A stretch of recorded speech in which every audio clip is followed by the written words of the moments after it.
Il y a de cela quelques heures, le ministre des ITP, Guy Sarraut, a été certainement convoqué au niveau de l'Assemblée nationale. Mais déjà, cette motion a suscité une division au sein de l'Union sacrée. Nous allons essayer d'analyser cette question avec M. Vincent Muzungu. Bienvenue. Merci beaucoup, Jean-David Kilolo. Voilà. Je suis très flatté, personnellement, d'être reçu dans ces beaux cadres de Télé 50 ce soir, surtout avec vous, un confrère intelligent que j'apprécie énormément. Merci, voilà.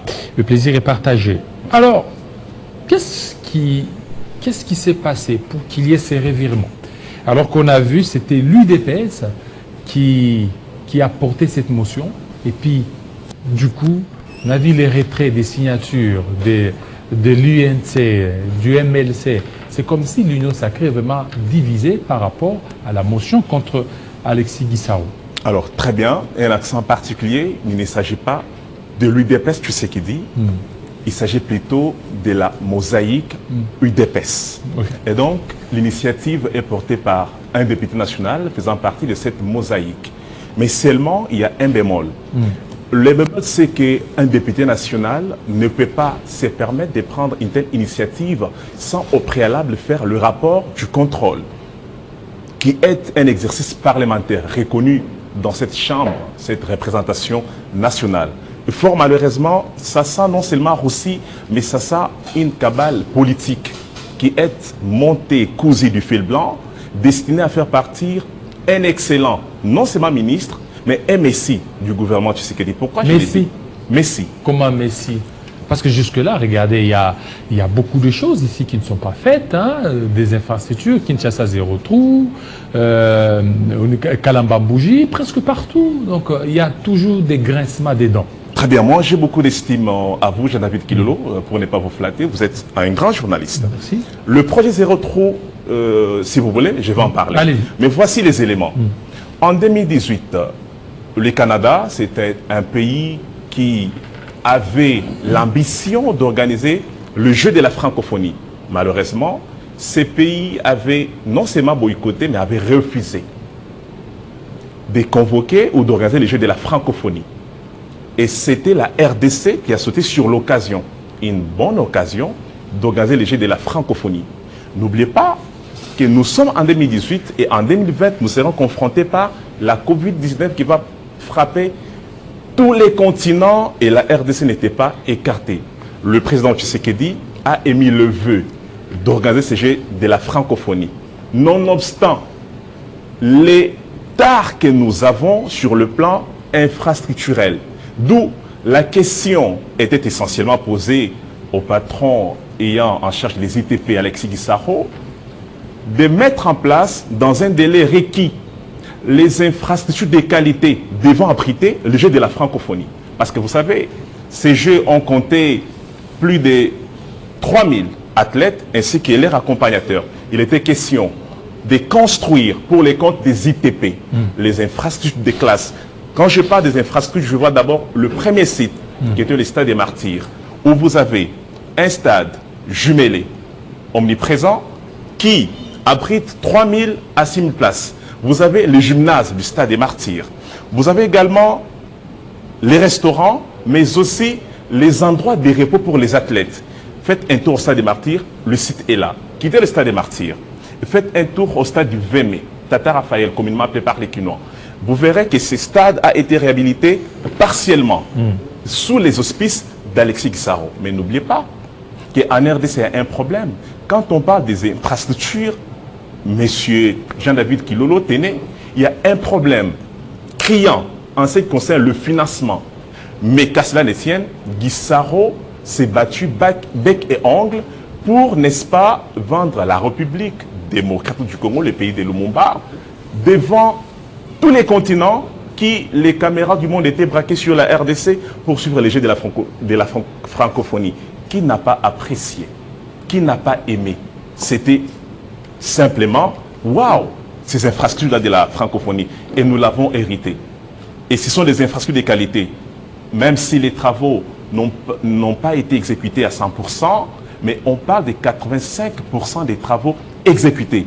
juste pour la francophonie. Nous sommes à Kinshasa. Et Kalambambouji, Amboujimaï. Kalambambouji, par exemple. Parce qu'au niveau des ITP, il y a ce qu'on appelle la question des projets, des plannings. Alexis Guissaro a mis en place un projet quinquennal pour toute la République démocratique du Congo.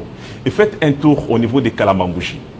Vous verrez qu'il y a, quand on parle de la nationale RN1, RN2 et RN5, ce sont des travaux qui sont en pleine exécution. RN1 a été lancé il n'y a pas longtemps. Là, nous sommes dans les Kasaï oriental. À Kananga, Kasaï central, il y a également des travaux de réhabilitation et de modernisation également de la voirie urbaine. Ceci étant dit, ça prouve à suffisance qu'il y a non seulement la volonté manifeste, mais vous avez quelqu'un qui s'y connaît en la matière. Mais il est bloqué il est bloqué quelque part, Alexis Guissaro. Je profite de cette antenne pour vous dire là où il est bloqué. Le mercredi de la semaine passée, Alexis Guissaro était convoqué au niveau de l'Assemblée nationale dans une commission spécialisée pour qu'ils soient auditionnés au sujet de ce dont on parle ce soir. Et Alexis Guissaro, en se défendant, il est radis.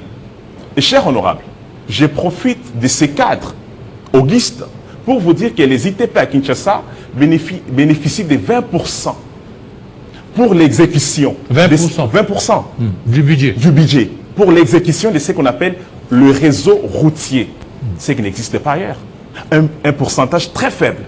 Quand vous avez les engins réceptionnés depuis 2010 dans le parc qui est devenu aujourd'hui vétiste et que ce parc ne sait plus contenir de nouveaux engins de telle sorte que le travail souterrain soit fait avec une volonté non seulement manifeste, mais une rapidité accrue. Ça, c'est ce qui concerne l'État congolais. Donc le financement ne suit pas. Mais Alexis Guissaro, le peu qu'il peut faire, comme qui dirait, la plus belle femme du monde, ne peut donner que ce qu'elle a.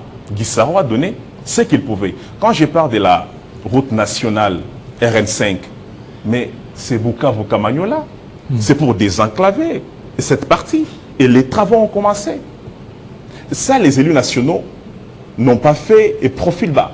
Moi, ce qui m'inquiète, M. G. David, ce n'est pas la motion de défiance, mais c'est plutôt cette malice, cette cabale politique de vouloir défendre mal un ministre parce que vous voulez tout de même mettre en place la politique. Qui en voudrait à lui, parce qu'on sait que c'est sa propre famille politique qui a déposé cette motion. On comprendrait si ça venait de l'opposition, mais ça vient de sa propre famille politique. C'est qu'il y a des failles, il y a des malentendus. Oui, mais Augustin Kabouya a toujours traité les politiques des gens qui ne sont pas sincères. Mais la sincérité n'a pas régné au sein de cette famille politique. J'aurais souhaité, j'aurais voulu, moi personnellement, puisque nous parlons bien évidemment de la famille politique du chef de l'État, M. Félix Antoine Tshisekedi, qu'avant d'amener une problématique sur la place publique, que les gens en parlent. D'abord, en huis clos.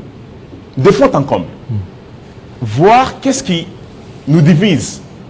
Et après, si vous sentez que les malentendus n'ont pas été dissipés, alors faites le travail des politiques pour exposer les gens qui travaillent. Mais malheureusement, ce n'est pas ce qui a été fait. Quand Alexis Guissaro dit aux élus nationaux que vous avez le devoir, parce que le projet des finances 2025, c'est entre vos mains. Regardez les budgets alloués au secteur des ITP. C'est un budget faible. Et les Quinois, non seulement les Quinois, les Congolais en général me demandent beaucoup. Mais comment je vais y arriver? Quand vous avez l'OVD qui a pour mission d'assainir la voirie urbaine, ou les voiries si vous voulez bien, et que l'OVD est cependant financé par les FONER, parce que les ITP a comme source de financement le Trésor public, un partenaire naturel, les FONER, mais également le partenariat sinon et congolais. Mais si le FONER ne met pas à la disposition de l'OVD les moyens qu'il faut, le fonds qu'il faut, de telle sorte que l'OVD fasse le tirage, l'assainissement de la voirie qui a connu un état vétuste, mais le travail sera tout simplement appelé à échouer. Non seulement à échouer, mais le travail sera inexistant. Parce que le travail de l'entretien s'est fait annuellement. Ça, ce n'est pas Guissaro. Parce que qu'est-ce qui se passe dans la clameur publique? Les Quinois n'ont pas la bonne information. Moi, je suis des fois scandalisé. après chaque pluie, on crie comme qui voudrait dire apportez-nous la tête d'Alexis Gisaro sur un plateau, parce qu'après la pluie, on ne sait pas vivre ou survivre à Kinshasa. Mais ce n'est pas les problèmes d'Alexis, parce que les ITP ont pour mission, n'est-ce pas, de construire les infrastructures, mais également les moderniser ou réhabiliter. En termes des infrastructures construites, il y en a. Le projet Kinshasa Zéro Trou, un projet qui a connu un succès inédit. Un succès inédit sur tous les plans. Sur tous les plans. Je vous ai envoyé Kinshasa, on n'a pas vu. Hein. Oui, mais prenez votre voiture demain matin, faites un tour sur l'avenue Zolama. Allez-y sur haute tension. Là où il y avait Mwanantsemi, faites un tour là-bas. Venez sur Menseke. Allez-y. Quand vous êtes mais ici devant l'hôtel des villes, là, c'est sympathique. Non, mais attention, il faudrait faire la répartition des tâches. Il n'y a pas que les ITP en ce qui concerne les travaux de la ville de Kinshasa. Vous avez les ITP au niveau provincial également, qui a une mission et qui a des voiries à rétaper. Recevez un jour Alain Chilungu, que je salue en passant, le ministre des ITP sur le plan provincial. Il vous dira quelles sont les voiries qui reviennent naturellement à Kinshasa comme province et quelles sont les voiries dont rêvait une qualité naturelle revenant aux ITP sur le plan national. Vous savez, quand vous parlez des eaux qui stagnent sur la chaussée, ça, ce n'est pas encore un problème d'Alexis Gisaro. C'est un problème de l'entretien au niveau également de l'exécutif urbain. Daniel Bumba. Posez à Daniel Bumba la question. La campagne de sensibilisation des Kinois a-t-elle déjà commencé pour la chaussée? Qui donne des espaces aux garagistes de faire le contrôle technique de nos voitures quand elles sont en panne? N'est-ce pas les bourgmestres? Mais ces contrôles ou l'entretien de nos véhicules et consorts, les huiles des moteurs qui inondent la chaussée, qui ne sait pas que les huiles des moteurs sont parmi les éléments clés, les facteurs communs qui détruisent la chaussée. Et quand on sait également que la chaussée a une durée de vie. Nous sommes dans un pays où, Jean-David Kilolo, depuis 1960, nos chaussées sont vieillies. Donc Alexis Gisaro, ce n'est pas un saint à Kinshasa ou dans la République. Il a hérité des infrastructures qui n'existaient pas. Parce que, moi j'ai appris, un langage technique dit, la durabilité d'une voirie est de 15 ans. Depuis 1960 jusqu'à ces jours. Mais jusque-là, toutes les infrastructures qui sont faites, c'est moins de 3 ans. Oui. Et on réhabilite. Oui, mais quand il n'y a pas un financement adéquat. Oui, il y a un problème de financement. Mais recevez le patron des Foner, posez-lui la question pour l'OVD. Combien on a mis à la disposition de l'OVD pour l'entretien annuel?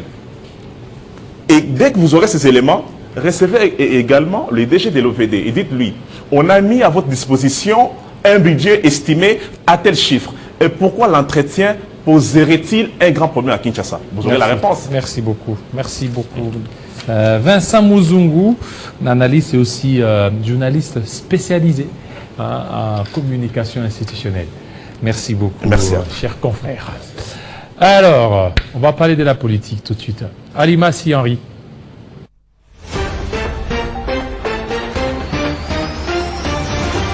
Parce que nous vous aimons, nous vous donnons le meilleur de nous-mêmes. Les infos.